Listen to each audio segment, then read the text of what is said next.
So hello again. Our presentation tonight is nuclear thermal rocket propulsion. You might have heard this in a NASA presentation and press release in the last week, where they're working with DARPA on doing this. So we'll dig down into that rabbit hole and see if we can find something interesting. So what is nuclear thermal propulsion? You might see it referenced by the acronym NTP. Think of a nuclear fission reactor, the kind of thing that produces electricity, is powered by refined uranium, U-238, and they use it to produce heat. A lot of times you'll see it as a source of electrical power for cities or for aircraft carriers or nuclear submarines or things like that. But those will be heating a liquid to transfer to water to make steam to run turbines. This is different. This is the fission is used to heat the propellant, likely cryogenically cooled hydrogen, to use it as a rocket propulsion. When we typically launch rockets that are fueled by liquid hydrogen, they also have liquid oxygen as an oxidizer. And when you have these two cryogenic liquids, they're both called propellant. One is called fuel, that's the hydrogen, and the other is called oxidizer. In space where there's no air, you got to bring your own oxygen. So you mix those two cryogenically, and it causes an energetic reaction, propulsion to form.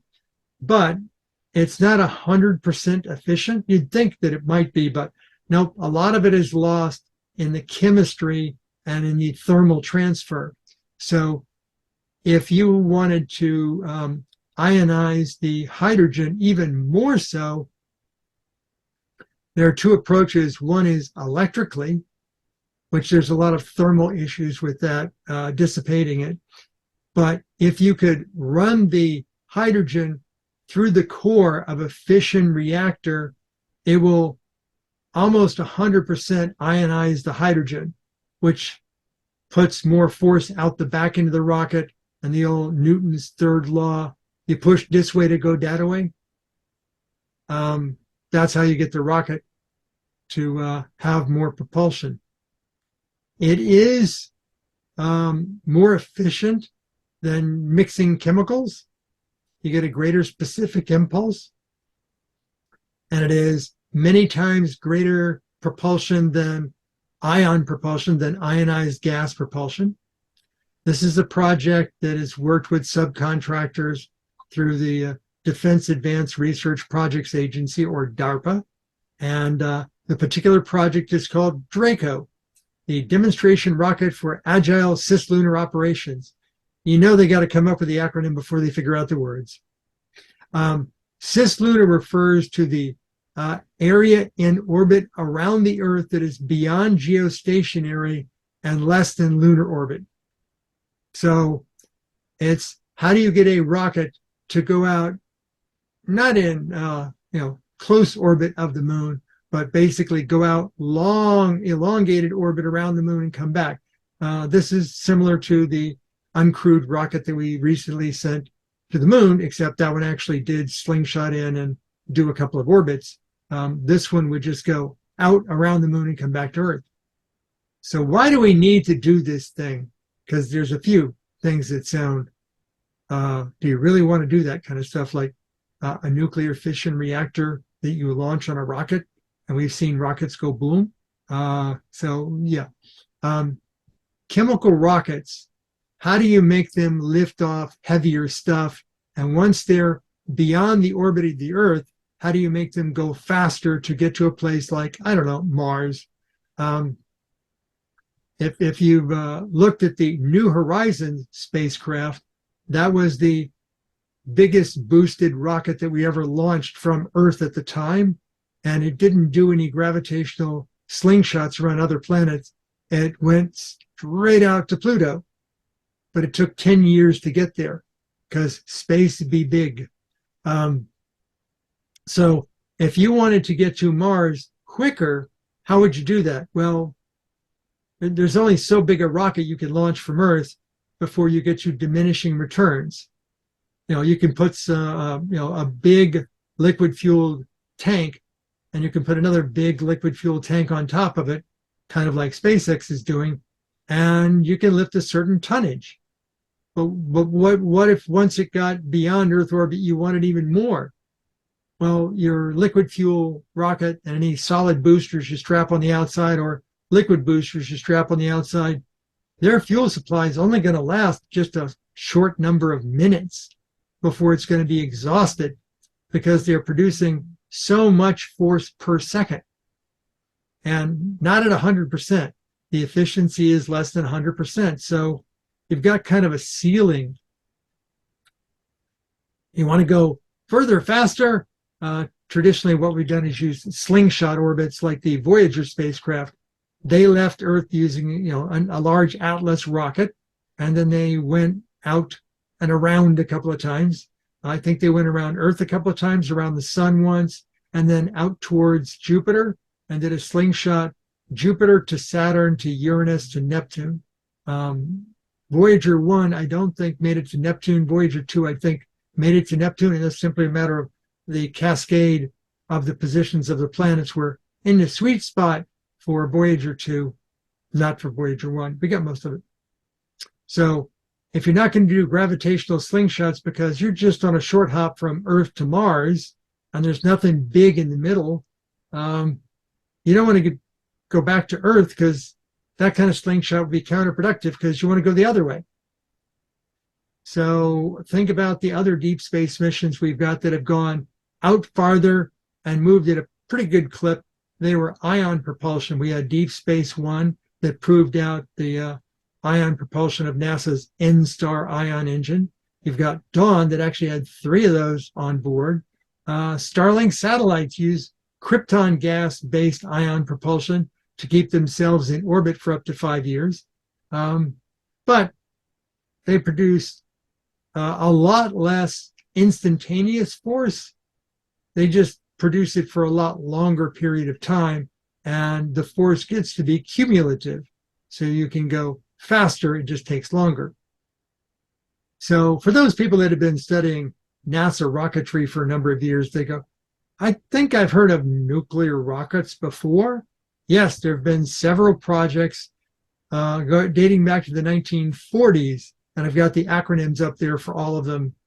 Too many of them to list out their names, but you can look them up on the internet using the Google Wayback Machine.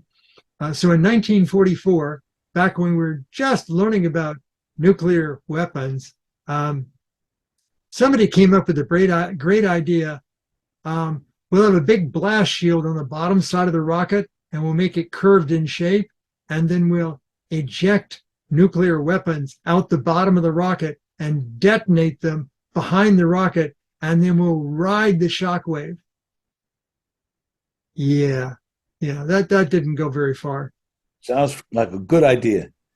Somebody said, that's a lot of force. You sure you can build a barrier that will withstand that? Sure, we can. And then somebody said, you do realize that those things produce a lot of radiation, and if you need enough shielding to protect the spacecraft passengers from the radiation, it's going to make the rocket too heavy. I never thought of that. So that didn't get very far. In 1961, we were persistent. We said, I want to see if we can have nuclear fission reactors aboard aircraft. So they took a Convair bomber, the kind that would haul nuclear weapons. The specific project was U.S. Air Force Project MX-1589. They modified a Convair, not for a rocket engine and not even to make it a nuclear-powered airplane, but just to see if they could heft a nuclear reactor aboard an aircraft. And they did. And they used it to figure out how much shielding they'd need to actually protect the occupants of the airplane should they want a nuclear-powered airplane. And they had 2 problems. One is the shielding to really protect the flight crew had to be too thick and made the airplane too heavy. And the second thing is, if you're a military aircraft and you're flying around in a war zone, it's good that your aircraft can fly for a lot of hours without refueling. It's bad that when the bad guys shoot your airplane down, you're dropping a fission reactor on them. It may not go boom, but the toxic poisoning from all of the uranium and plutonium would be bad news for that nation. So we abandoned that one before we ever built a rocket out of it. 1955 to 1973, the U.S. under NASA actually built and tested 10 fission-powered nuclear thermal propulsion rocket engines. None of them made it into space for a couple of reasons. They actually pointed them up into the sky and fired them off. One, they tried to point downward, and that didn't go too well. The whole site got radioactive. But after that, they pointed them upwards, and they found out that the exhaust plume gets really, really hot, and that makes all the rocket bits get really, really hot. And you can only make them out of lightweight metals because you want your rocket to not be heavy. And if you produce too much heat in your exhaust plume, it tends to destroy your nozzle, your exhaust nozzle. So they had problems with the exhaust plume temperature. And even when the temperature was tolerable, it would tend to erode the exhaust fairing, the actual nozzle. And when you exhaust with that much temperature at a nanoscopic level, you actually produce radioactive metallic particles in your exhaust. So the actual exhaust is fully ionized hydrogen. That itself, except for some deuterium and tritium, is not that radioactive. You can deal with that, but it's all of the debris in your exhaust plume that would be uranium radioactive. Not good. Also, when you fire this sucker up, even when it's not running, the radioactive core tends to produce neutrons. You know, it's why your typical your typical fission reactor is sitting in a giant bath of water. Is to absorb all the neutrons. That's where you get that lovely blue glow. But in an aircraft or in a spacecraft, all that water would be too heavy. So what they did was they came up with a thick metal drum that they wrapped the outside of the fission reactor with to absorb the neutrons. Well, it didn't 100% absorb the neutrons. A lot of the neutrons made it through the material because they didn't want to make it too thick. So you had neutrons coming out the side, which would make the outside of the spacecraft radioactive. There's certain things involving fission that are just byproducts. They found that the rocket engine and the combustion chamber, after firing it the first time, made it all radioactive, so you couldn't service it. And the core itself, the fission core, there were no like carbon rods to defer the neutrons inside of it, so the reactor got very radioactive. So they said, well, instead of fission, which has all these radioactive problems, why don't we go with fusion? So they tried to create a fusion, direct fusion drive, so they would still have the heat of the reaction, but it would be millions of degrees, not just tens of thousands of degrees, as in fusion. The problem was they were expecting it to produce the power from it that they needed to keep it going, and much like fusion power on power generators, they have yet to achieve a true net positive. So that didn't last long. 2010, one and done. But they did that in Chicago. If you look at this particular picture, if you remember that Keanu Reeves movie about nuclear fusion and learning how to make it work right, they had this picture of a lateral fusion engine. It had a lot of water around it, and when it got out of hand, it would bubble a lot with hydrogen. So if you ever watch that movie again with Keanu Reeves, you can see they simulated this kind of thing, but it's from the direct fusion drive rocket engine. So I found this to be funny. Sometimes when NASA and the contractors come up with something, they have this stick-to-itness of it, as in, well, this is what the guys first came up with. Any problem? No, but the radioactivity. Okay, let's not do that. But as the political whims change and people go, radioactivity's in bananas. I don't see any harm in radioactivity. Yeah, there is, but certain things can have radioactivity in them and no big deal. But they kept the same design. The inset picture, the black and white one that's vertical here, this is from the 1950s program when they first came up with nuclear thermal propulsion. And if you look at that, this is a poster from this year from the DARPA project of nuclear thermal propulsion. Looks pretty damn similar to me. So they're still using the drum reflectors, not rods, to control the reaction and the release of neutrons because water would be heavy. I look at it and go, well, instead of using uranium, why not use plutonium? Because that's proven. You use that in all your deep space probes. So why not use plutonium to, instead of heating thermocouples to produce electricity, you could use the plutonium to a much higher critical degree to ionize the hydrogen. And much smaller reactor, and you don't need the containment because plutonium and uranium, two different sources of radioactivity. But they're sticking with the uranium. So what's the timeline for this thing? Remember, DARPA works as DARPA works. So as the technology proof of concept progresses, the timeline might not come in, but it might go out a bit. They're currently looking at a proof of concept to Earth orbit by 2027 and to Mars by the 2030s. So these are the two pictures associated with the DARPA program. The one in the lower one here looks like a stubby rocket with a blue-green exhaust. That one is the actual DRACO prototype.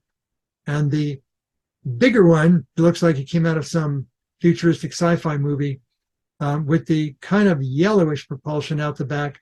That one's just a artist concept of where we could go by the 2030s. That sucker's way too big to be launched from Earth. That's a you build it in space kind of thing. But you can see like the reactor at the back end in this spherical thing beyond what looks like wings. I'm guessing those are solar panels maybe, but they're not pointing in the right direction. So the big sphere at the back, that would be the fission reactor. And then you see the actual exhaust, the reactor core, and then the exhaust coming out the back end. But way down here on the other end, you see this little more manned spacecraft looking thing. And if you solve the radiation problem, why is it that the people are so far away from the reactor? It's because they don't expect to solve the radiation problem. So as I mentioned, the radiation concerns, for me, the biggest one is the same one that they had with the deep space vehicles like the two rovers on Mars that are RTG, radioactive thermal power generation using plutonium. What happens if it falls back out of the sky before it leaves Earth orbit?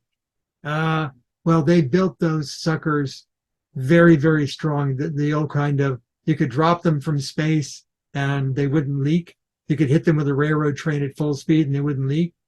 You can do that when the reactor is small and has no moving parts and no electronics controlling it. You literally just, you put the plutonium in, you seal it up, and the thermocouples start producing electricity, and that's it. It just does for decades. But this thing will have a fission reactor in it with controls and electronics and monitoring, and so you can't quite make it as durable. You can make it relatively durable, but the more durable you make it, the heavier the launch vehicle will be, and the less likely you'll have a being able to lift it. And you can't fire that thing up too close to the Earth because it will have radioactivity coming out of it. In fact, you can't even fire up the reactor because of the neutrons coming out of it. So you can only fire it up once it's in high orbit. And high orbit is defined as the places we don't put satellites, the Van Allen radiation belts. So if your concern is how much radiation this thing is producing, it's not producing anywhere near what the solar radiation and the Earth radiation are producing in the Van Allen belts. And those are between low and medium Earth orbit and high Earth orbit, or geostationary. So there's an entire belt of orbital planes that we don't put spacecraft or satellites in because radiation's too high. So if this thing wants to go fly in that belt and its electronics can stand it, fine, you can turn it on there, but no closer. So I dug into the numbers, no math, I did all the math. So all I have is the numbers. And I did a comparative study between the second stage of a traditional hydrogen, oxygen rocket engine, chemical rocket engine, like the second stage of a United Launch Alliance spacecraft. It's called the Centaur. It has a couple of engines out the back. I think it's just two. I think they also have a single engine variant of it. But the maximum thrust, and thrust is measured in newtons, or kilogram meters per second squared, as an acceleration factor. So the Centaur can produce about 100 kilonewtons. That's thousands of newtons, which doesn't sound like all that much, but it is a force. So it's considerable. The next one I found, which was hydrazine based, this is called a monopropellant. You literally just squirt it out of the tank and it combusts. And when you do that, the hydrazine, which is a mixture of nitrogen and hydrogen, complex compound, N2H4, it'll produce about 27 kilonewtons.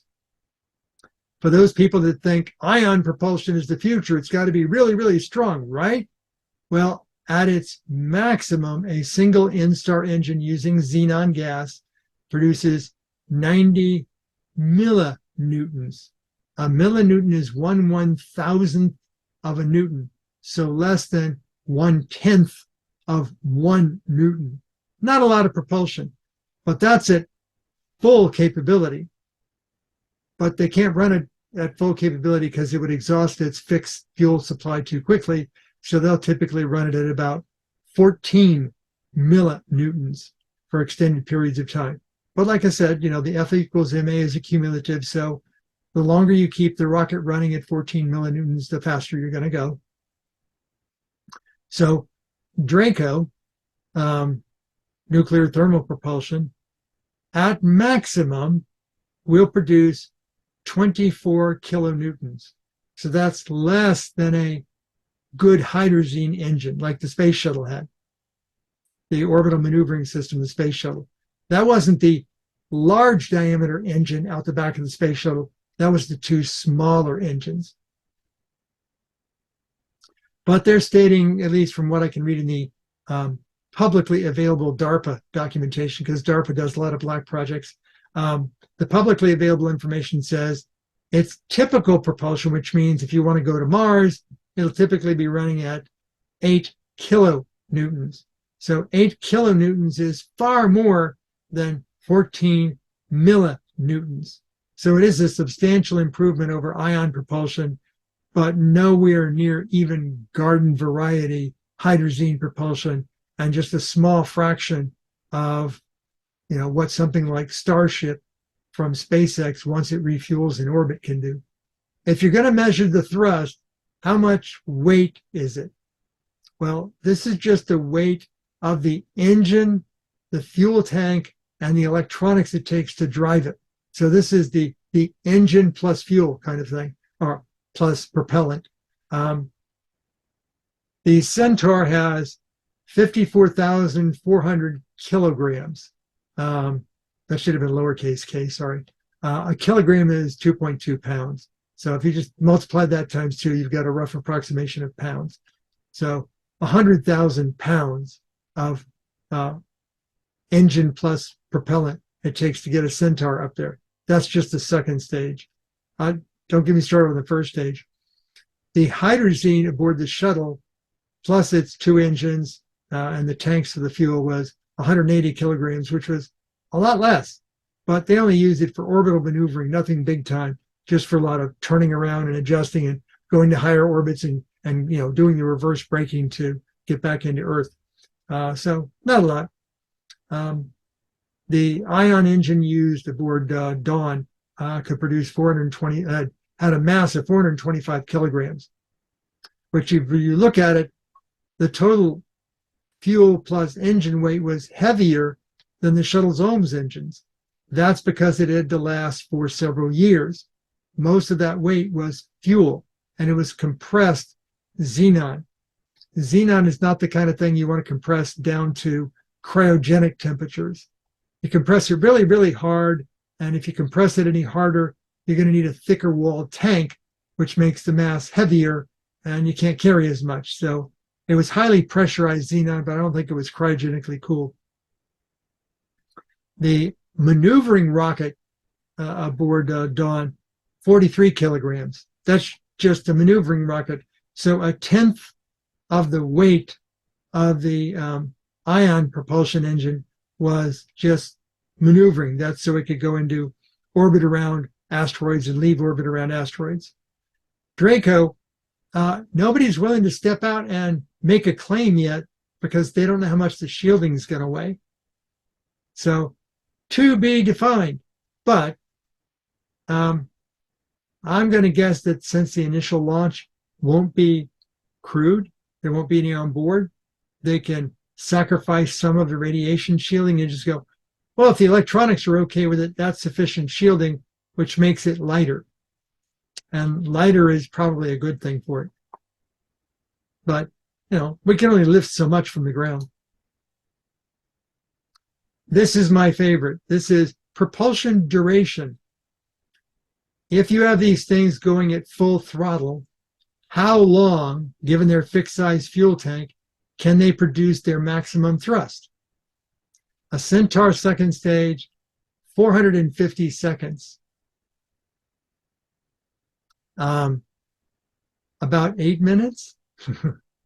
So if you think about the goal of the Centaur, it's on top of the first stage. So all it's got to do is get from oomph big to oomph into orbit around the Earth, and it's done its job. So 450 seconds is plenty of time. Might even have a little fuel left over depending upon how much weight you're trying to oomph. The shuttle's hydrazine rockets, all they had to do was occasionally turn it around, get it up to orbit for the ISS, and then get it back down to deorbit it. So 316 seconds, plenty of time. The DRACO, no number on that yet. But the one that was amazing was the ion propulsion at full thrust can only last 3,100 seconds. There's 3,600 seconds in an hour. So if you turned up the ion propulsion at full thrust, it would be out of fuel, out of its fixed tank of fuel in under an hour. So all that multiple months that the ion drive was going to get out to Vespa and Ceres, that was when it was running at that 14 millinewton thrust. A lot of continuous propulsion at very, very low throttle. That's the only way it could do it. Because if it did it full thrust, you're never going to make it. So why isn't ion good enough? We've successfully used ion on a couple of spacecraft, and Starlink satellites use it. Ion is very good for low thrust, very long lifespan propulsion. It produces less than 1 Newton, very small. I think they judge Newton as lifting a kind of a short stack of paper, letter-sized paper. So not much thrust, but it doesn't produce enough propulsive force for maneuvering for orbital insertion and extraction. But you're going to need that if you want to go into orbit around Mars and come back from Mars. So it's a balance. Sure, you could throw on some hydrazine engines there, but that increases your spacecraft. What if you could get kind of like Ion to get it more oomphy, where you didn't need the hydrazine? You could use the heavier propulsive nuclear ion to get you there and back. So that's the sweet spot that they're trying to shoot to, is if they could make an ionization engine that would ionize more forcefully, more efficiently, then maybe that would make the rocket simpler, which would make it lighter weight. And by having more thrust, even if you're running at a minimal output, you could get to Mars faster. Don't know if the DRACO, nuclear thermal propulsion, will be sufficient oomph to carry the spacecraft that they want to get to Mars. If it is, then even 24 kilonewtons might be more than enough to get you there in orbit, back from orbit, and back to Earth. But if you want to put people on board, you're going to need more shielding. And since it's using one of the heaviest materials from the periodic table of elements, uranium, to fission power it for several years, heavy. So it'll be a good balancing act. Let's see how they deal with it. I think the radiation exposure and the weight of it is going to be its Achilles heel. So let's take a look at the DRACO prototype. Obviously, since it doesn't have enough thrust to get to orbit, you're going to have to put it on a big bada boomba booster engine. So given the reactor and the uranium fuel and the control drum and the shielding, plus the propellant tank and the amount of cryogenically cooled hydrogen you're going to need, plus given the increased thrust output of it, the higher volume pumps and valves and plumbing lines, it's going to be really heavy. So you need a big rocket to lift that big heavy off the ground. So that's going to require our biggest traditional chemical combustion rockets for its first stage and maybe even up to a third stage just to get it into orbit. So we saw the DARPA estimate of 2027. If they've been working on this thing since the 1950s, why is it going to take so long? I've got a guess, and this is just my guess. If you've ever heard of the Atlas V launch vehicle, they're running out of Atlas Vs, and they're going to have to wait until the Atlas VI has been proven. Once they can put it into, prove that it can go into orbit. And that's not there yet. It's going to take a couple of more years. Let's see, 2023, 4, 5, 6, 7. Okay. SpaceX, their super heavy booster, once it's operational, it could probably lift this thing, but it's not operational yet. Okay. 2023, 4, 5. Okay. So none of the boosters that this thing would need are currently operational, which might explain why are they waiting so long to launch this thing? Because they need a big bada boom booster.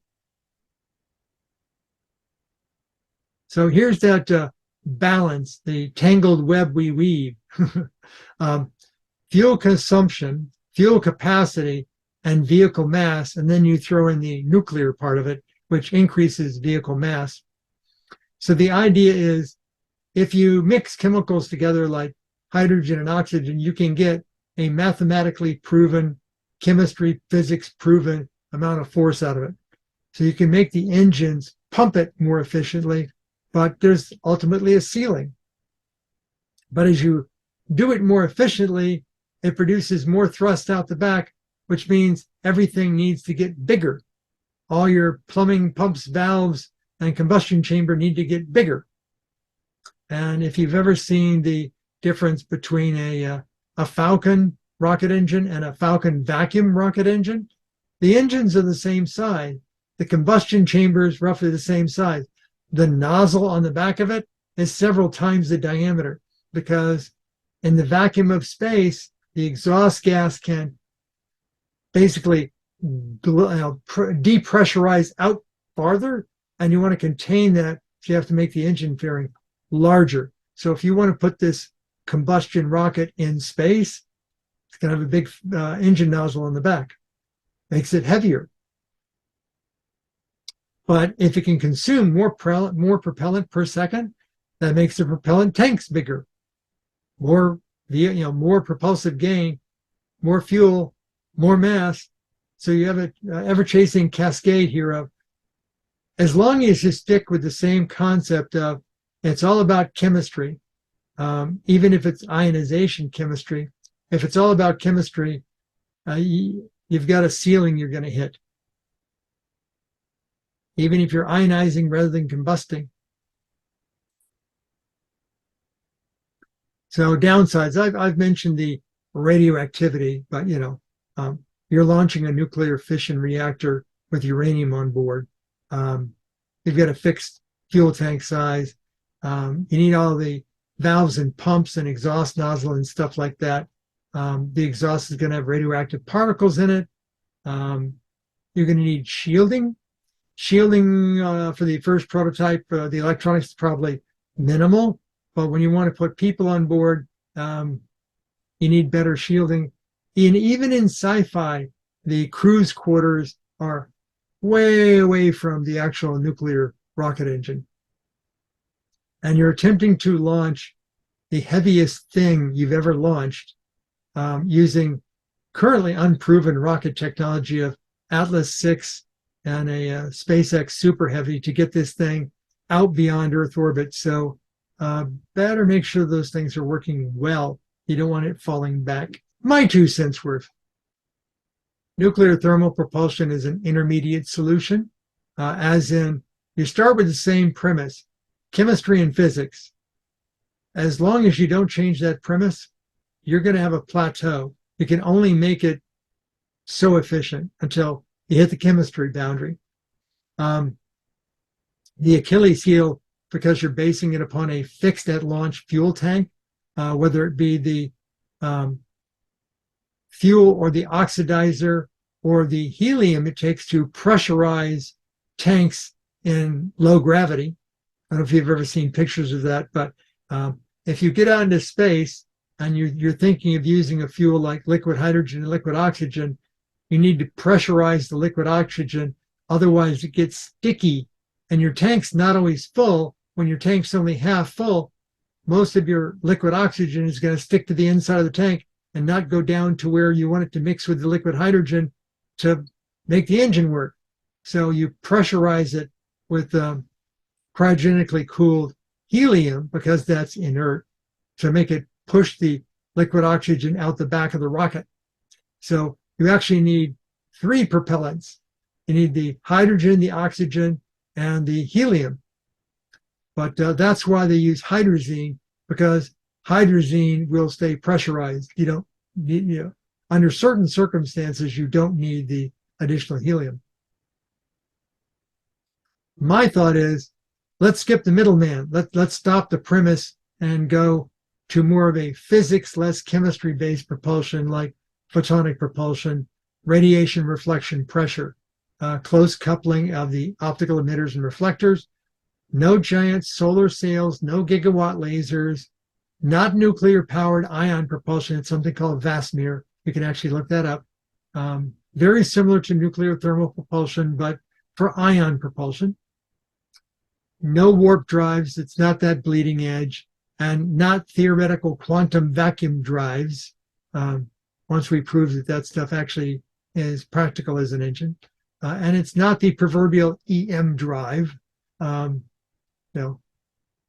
which the EM drive actually, from a physics perspective, has conceptual merit. It's just that design is very non-optimal. So it's not going to produce much directed thrust, which is why it's so hard to measure it. In conclusion, nuclear thermal propulsion is just another incremental advancement. It'll eventually happen because there's lots of money to be made. It's just a matter of time and hopefully no radioactivity problems. The greatest impetus to doing this is we're running out of headroom on chemical propulsion, and we need a new money source. So if the contractors can suddenly start building upper stages in spacecraft that have fission reactors on board, and you need uranium and shielding, and there's all sorts of money lines there, but only for the new stuff. The rest of the rocket is traditional chemical propulsion. So it'll sustain the revenue stream for the existing rocket contractors for first, second, and maybe third stage, and only the uppermost stuff beyond the launch vehicle will be the new technology. The boosters, if it's by anybody but SpaceX, which their first stage is reusable, all the other boosters will be throwaways, which the contractors love, because even if you have a successful launch, you got to build another one. More money back at the table. So the real money on this project is for the contractors of the throwaway stuff. So if you had a photonic propulsion system and it could get the vehicle out to Mars, back, and land on Earth, you could reuse it. If you're using a nuclear thermal propulsion rocket, which can't land on Earth and will burn up, you have to separate the capsule, and somehow we're going to ignore the fact that you've got uranium burning up in the atmosphere. You got to make another one. So even when you're successful, it's just as expensive as when you have a failure, because you got to build another one. You got to build new boosters, you got to build a new spacecraft, you got to build a new reactor, a new rocket, and new fuel. So there's money to be had here. Of course they'll do it. They're just looking for the right mix, the right formula, the right budgetary approval, ignore the man behind the radiation curtain. And we have some links. I did go out on DARPA. They do have a public-facing side for DARPA. You can look up DRACO. I looked up the main contractor for the nuclear fission core. That's a company called General Atomics. General Atomics, if you haven't heard of them before, they were the company that liked to make reactors for military vehicles. So you know where they're going to get the design. They have a new branch called General Atomics Electromagnetic Systems, or GA-EMS. They have a subdivision within there called Space Systems. So it's taking the reactors that they use for aircraft carriers and shrinking them down because they don't need to be water cooled, and putting neutron reflective drums around them without all the pumps and such, and make them smaller to fit inside launch vehicles. And then if you want an explanation of NASA's NSTAR ion propulsion, they do have a next generation beyond there, and SpaceX has their own design for their krypton-based ion propulsion they use on their Starlink satellites. But that NSTAR has been around for a couple of decades, so it's nice stuff. And then if you want to find out how comparatively, I looked up the ULA Vulcan Centaur. You can look up traditional chemical rockets. Okay, and we're finishing early tonight. So any more thoughts on nuclear thermal propulsion? I have a sideline question. Okay. Yes. And this is because my mom was she thought we were behind the time in getting things to fly right. And she thought that, like George Jetson, and they had those jet packs, and she thought that they should have been created by now. I'm always amazed when things come out. And she was expecting them to come out. It was just sort of the opposite. I think you can say the physics that SpaceX is making use of to launch and land on a pinpoint landing their first stage boosters, there's not new physics. There's new engineering. There's new mechanical designs, but it's the same physics. We didn't have to reinvent physics to make that work. I think it's simply a matter of the military industrial complex that makes the rockets for NASA loves making things that even when you're successful, you have to throw it away and get another one. SpaceX said the only way you're going to bring the price of these things down is to make them reusable. And they've even looked at reusing the second stage. Not quite there yet, but they've still got a side project on finding a way to make the second stage reusable, including refueling second stages in orbit. Because so do you foresee that they may be able to use this technology to help with, well, actually, I think they actually have jet packets where they could, people could fly with a packet, but the insurance on it would be insane. Well, the pilot risk is the thing that stops that. We've actually had jetpacks for 40 years. Yeah. Single person, limited duration, limited altitude, low speed jetpacks have existed. If you go back to the original in black and white, Lost in Space TV series, there was a jetpack, and it was a real jetpack that was in that. But the close-ups of the actor flying around, that was simulated. But the long shots of the guy flying around in the jetpack, that was real stuff. That was the real deal. The jetpack was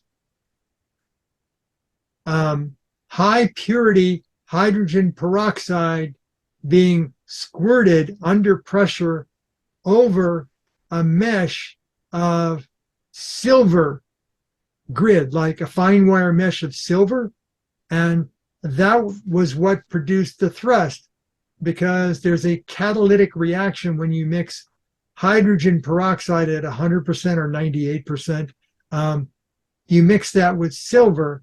The silver reduces the H2O2 to H2O and thermal. So it produces very high pressure steam, and that's what was the propulsion source. And there have been people that have built newer contemporary electronics, higher flying versions of that stuff. The Achilles heel of it is it incredibly energetically spits the water out the back or out the bottom. So you burn through your hydrogen peroxide very quickly. And you can only carry so much because hydrogen peroxide is heavier than water. And you have very heavily pressurized tanks.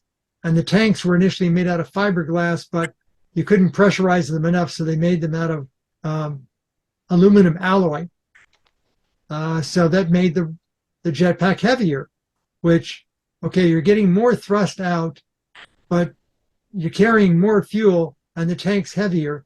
So it didn't dramatically, make it much longer flight times. So they could get flight times. I think the original was flight time around 1 minute, and they eventually got the flight time to close to 3 minutes. The modern small turbine rocketry, where you're actually making a rocket turbine, kind of like a small jet engine, to burn the fuel. The fuel burns more efficiently and produces greater thrust, so you don't need as large a tank of fuel. Those, I think they've gotten up to around 7 minutes. So they're much more capable, and you'll see guys flying around. And the jet engines are actually 2 on their body and 2 on their arms. So they're not like flying around like Iron Man. They're flying around like a guy with 2 rocket engines on his belt or back, and then 2 more rocket engines on his hands to steer himself.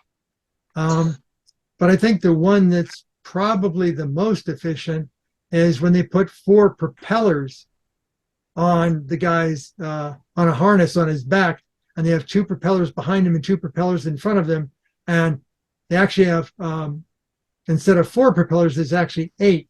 There's a propeller on top and a propeller on bottom on each one of the 4 nacelles.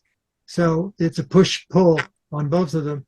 And we now have battery packs that are sufficiently energetic that you can run those up to, I think they're up to about 12 minutes on the most efficient ones. And they're even making I think it's called Jensen, not Jetson, but Jensen. You can find videos on YouTube of the Jensen flyer. A guy literally, he lives in Florida, and he'll take off from his house out in the boonies and fly into work on his Jensen as a single person. And he flies in over some small city areas, but he has to skirt them because the FAA wouldn't like it if he fell on a city. But he's been given FAA approval for his experimental plane. He would like to sell them, but the Achilles heel is still your fixed capacity, whether your fixed capacity is hydrogen peroxide fuel, alcohol fuel, jet engine fuel, or electricity and lithium ion batteries. It's if you have to carry your fuel with you, you've got a limited propulsion duration.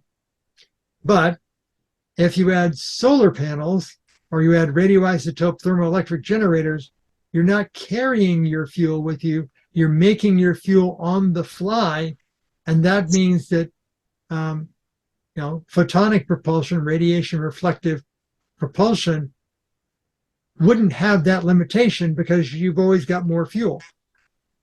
So I think that's ultimately what they're going to get to, is that all of these methodologies are just, your typical 5 to 25% incremental improvements, and the amount of improvement is going to be diminishing returns over time, and you're going to hit a plateau. You're going to hit a ceiling that, unless you change something dramatically, it's just not going to take you any further.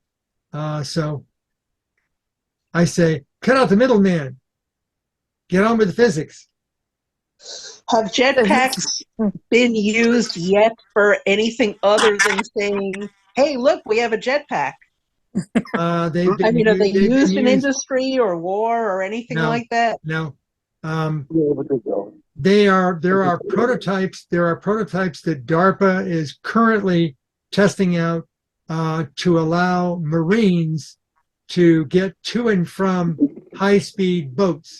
So if you think of it as, I've got a high-speed inflated boat that I want to get a squadron of Marines onto, if I throw away the jetpacks, I can launch the Marines off the tail of a Littoral-class ship and have them land on their air-filled boat and go attack some land area, which is pretty easy to do, but they don't take off and land immediately. There's some negotiation involved because the boat's bouncing around. There's wind.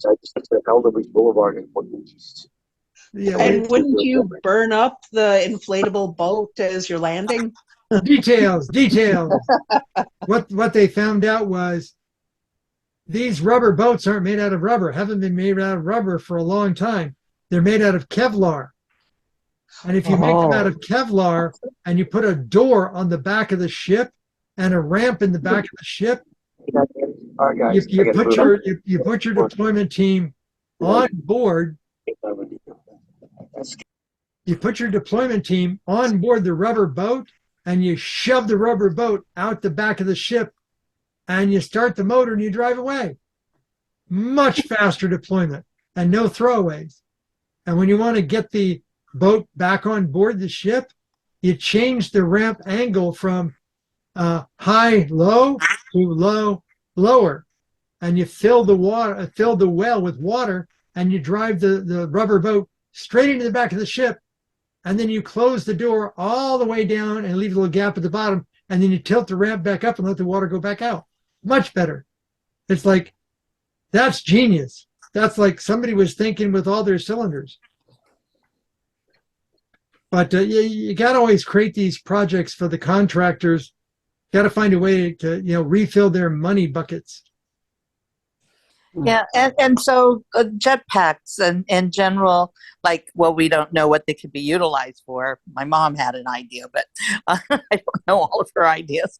But they're expensive, I would think. And I like a car, the prices of cars have gone down and up and down, so it's still very expensive. And I can't imagine that a jetpack would be that practical. The two things that have held them back is the first one is danger risk to the pilot, and you have to sign all kinds of waivers and you don't get insurance for it. And the second one is the limited fuel capacity. So the majority of the times that the hydrogen peroxide jetpacks have ever been used is in sporting events, halftime shows. Yeah. Look, there's a guy flying in a jetpack. Ain't that cool? Yeah. One of these days we're gonna have the Jetsons. No, not that way. Didn't the Queen come in on one in the Olympics, or it looked like the Queen? No, it was fakey Queen. Yeah. Yeah.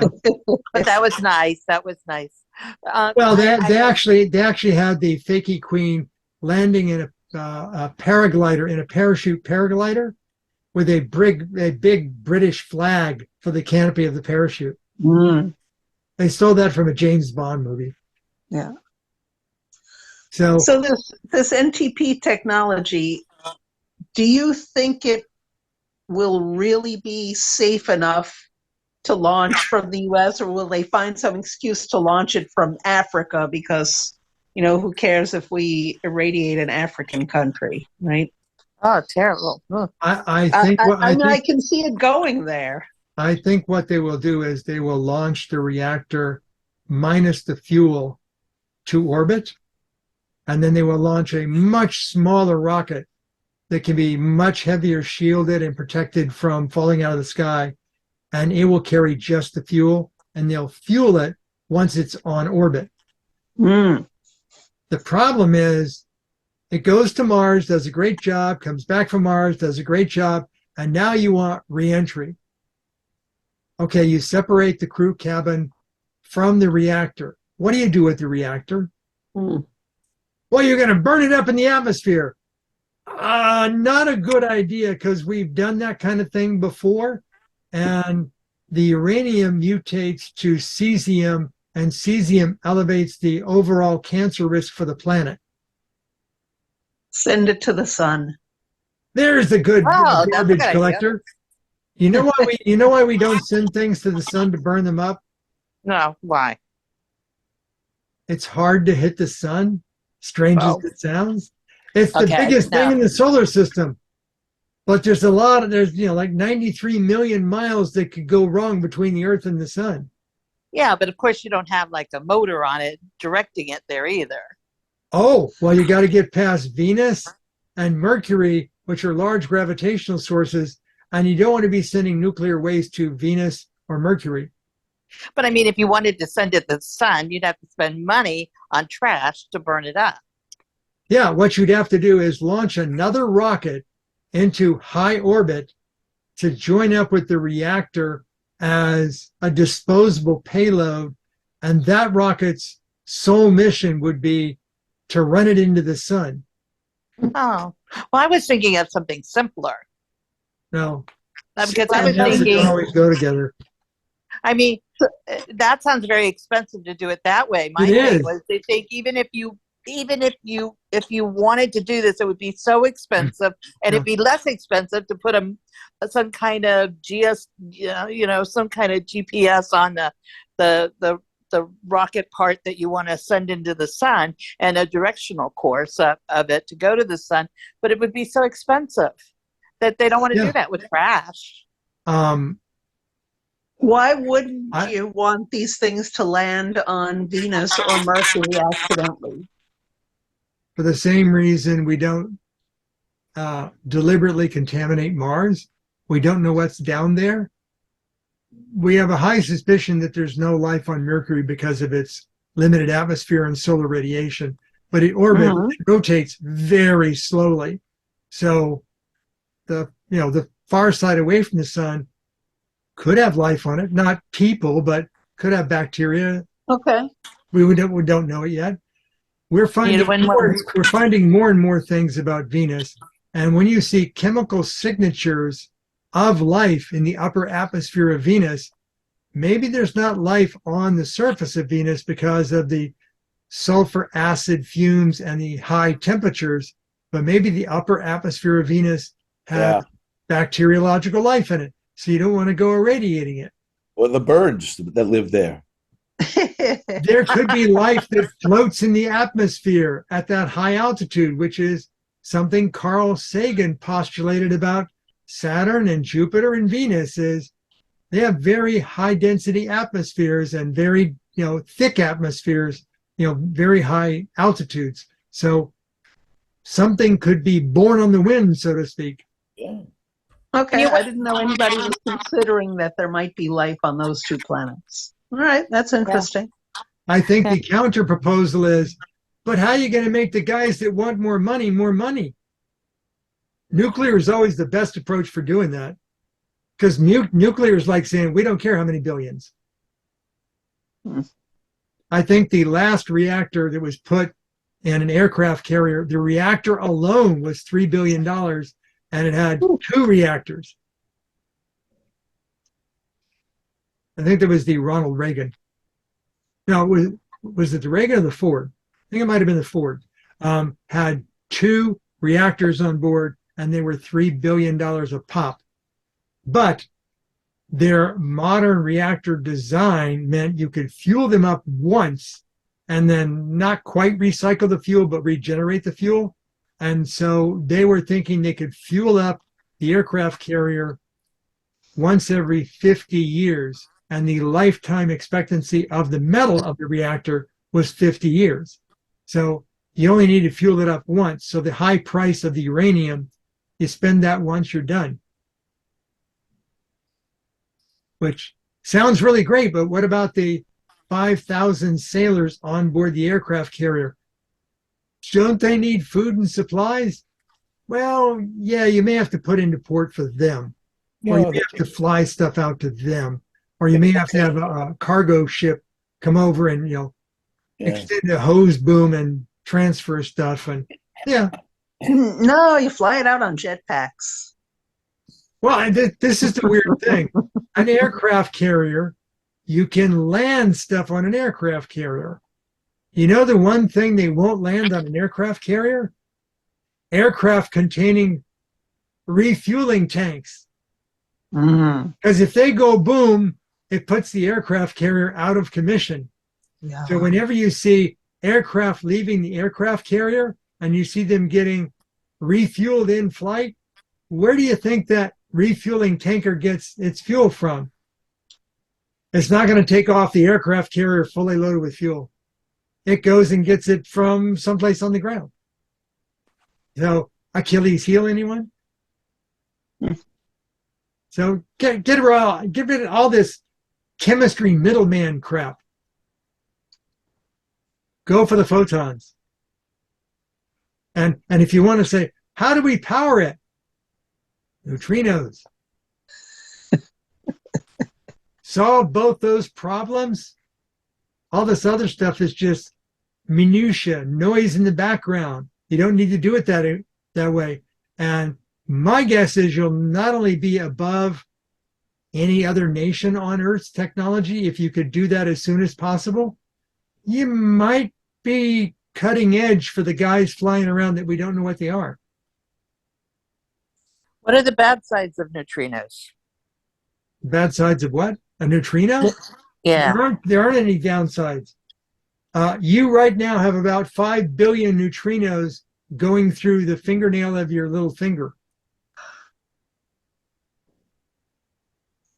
Unless you coerce them, neutrinos pass from the sun straight through the Earth like it wasn't even there.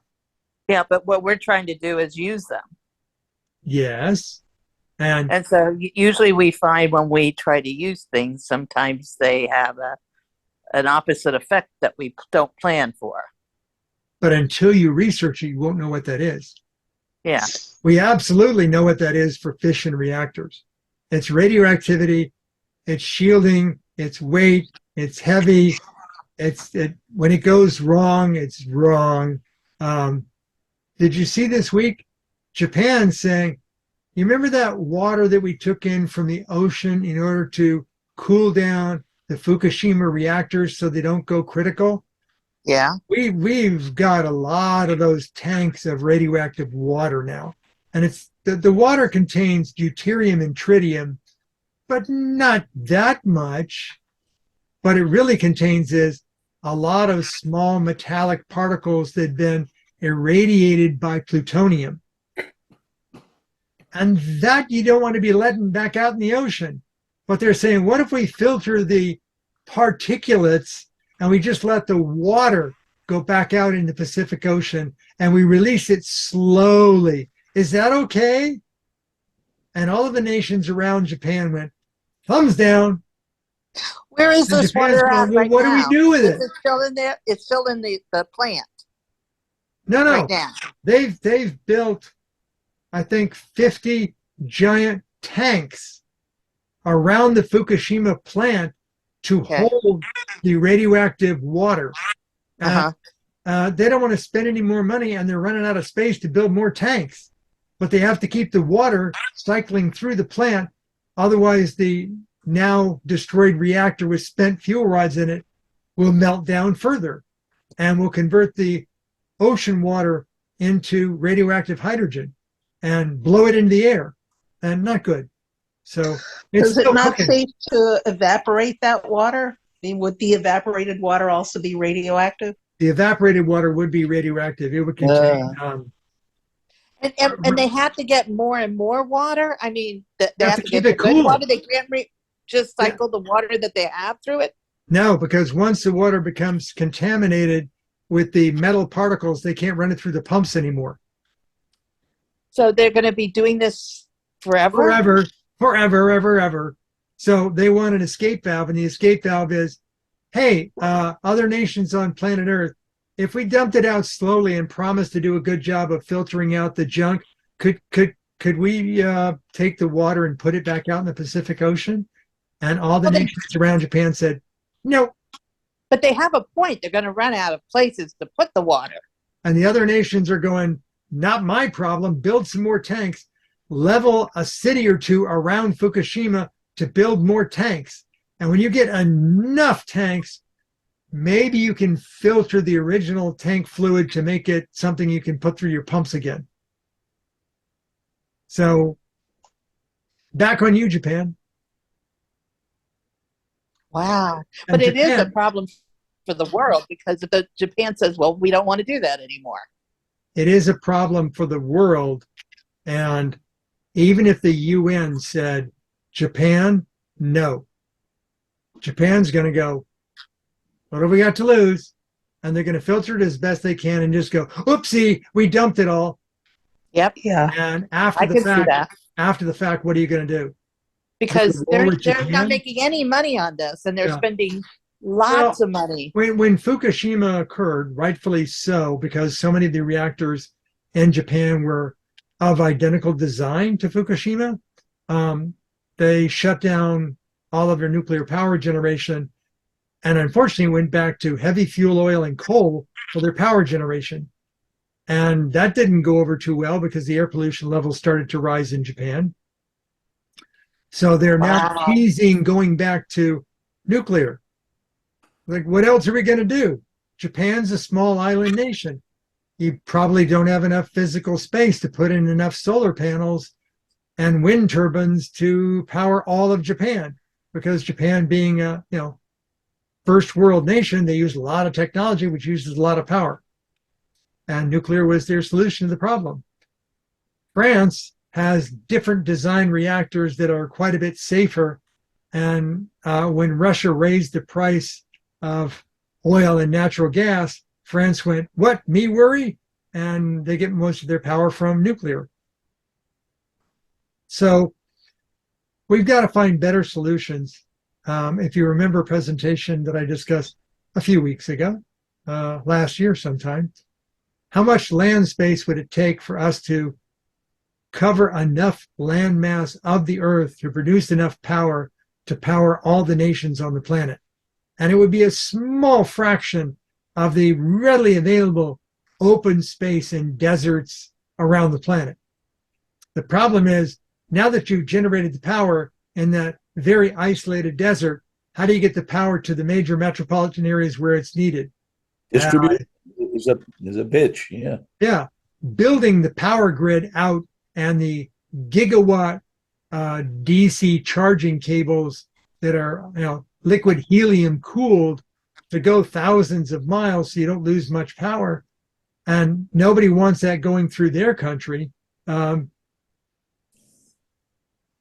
think there are advances occurring in photovoltaic power generation.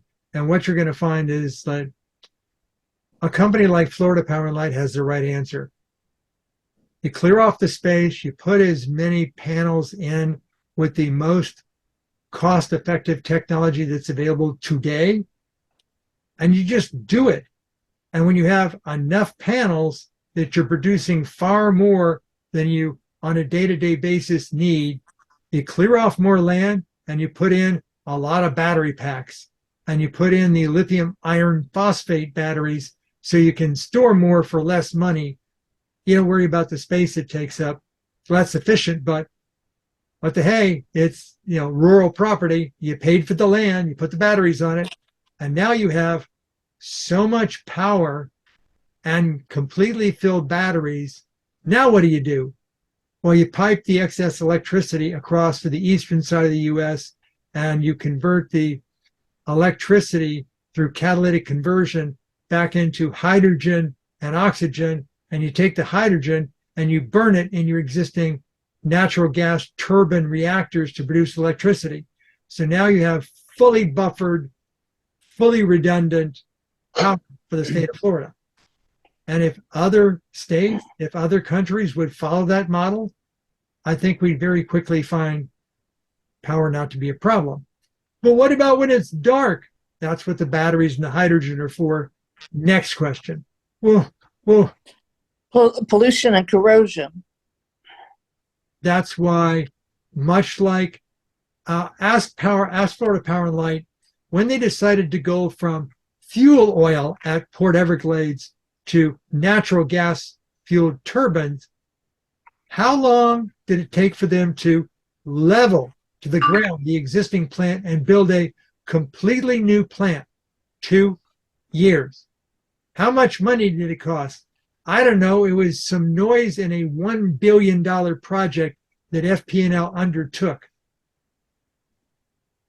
These things are doable if you have the will to do them. Imagine it this way. Florida Power and Light has a huge number of acres of photovoltaic panels that are only going to be efficient for about 20 years. Do you think in the 20 years time frame that photovoltaic panels are going to come up in efficiency and down in price? Absolutely. So when FP&L wants to go refurbish all their acreage, they can do it slowly over time for less money than they originally invested in it. And they'll last longer and produce even more power. Well, the same way is true for the batteries. Battery storage technology is advancing all the time.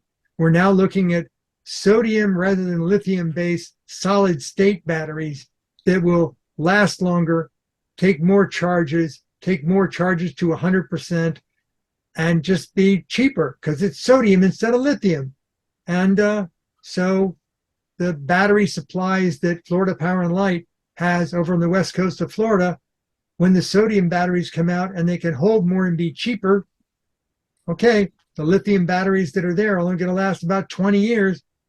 As they get near 20 years, they'll slowly replace them with, solid state sodium batteries, because that's where we'll be in about 20 years. They can do that. So it is a business model that makes absolute sense. It's a business model that follows the trailing edge of technology, which means the price will always be on the low side. They were just waiting for the right price point for existing photoelectric cell technology and lithium iron phosphate battery technology, and then just went, cut the check. And they did. So they're a perfect example. Others should follow that path. Get off this milk train of we need fuel oil and coal and natural gas, and we've got to go mine it and drill for it. Like, you don't need to do any of that. Well, what about northern climates? If you go on Google Earth, you can see there's a lot of wind turbines along the Oregon-Washington border where there's a lot of mountain range that continually produces wind. There's no zero wind days there. So they've got a good source of electricity. Hey, you know who manages all those wind turbines? Florida Power and Light. But it's not Florida. But that's what they do. So if you go and look at the desert southwest of California and Arizona and Nevada, all the giant solar farms they have out there, Florida Power and Light manages them because they're good at doing that stuff. So the solution's there, the business model works, there's enough profitability in it.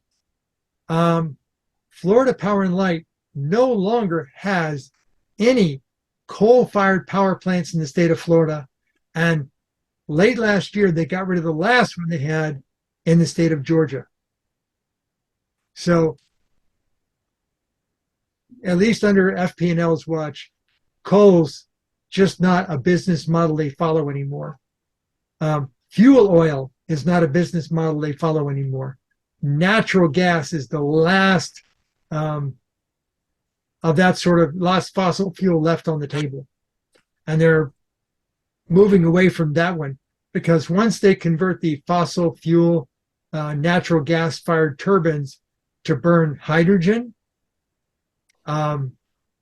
if the price of natural gas goes up, they'll just stop burning natural gas. And they're doing it all somewhat quietly. I mean, if you go to the FP&L website, you know how to dig well enough, you can find this stuff. So nuclear power, for what the protagonists want to tell you, it's back on the menu. It shouldn't be. We're going to have fusion any day now. It's been any day now for 50 years, and it's still always 10 to 20 years out. And that's more than just my opinion. You can actually watch people that have studied it more so than me going, yeah, it's got its shortcomings. Well, it is good to hear that a company is doing the right thing. Yeah, yeah.